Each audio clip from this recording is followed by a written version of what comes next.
I'm here in Japan.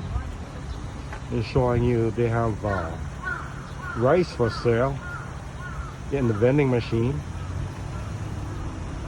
You buy 10 kgs of rice for around 30 something US. You want the 5 kg. Okay. A little cheaper.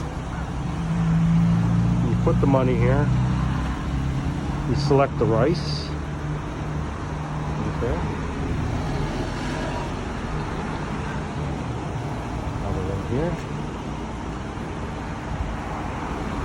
Now, sometimes the rice will have shells on it. So what you do is you take the rice over, and then you're gonna put it in this machine here. You're gonna pour your rice in here, and then it's gonna de-shell your rice, and then it will be ready to use. So they also have a coin-operated rice de-shelling machine. That's the rice vending machine in Japan.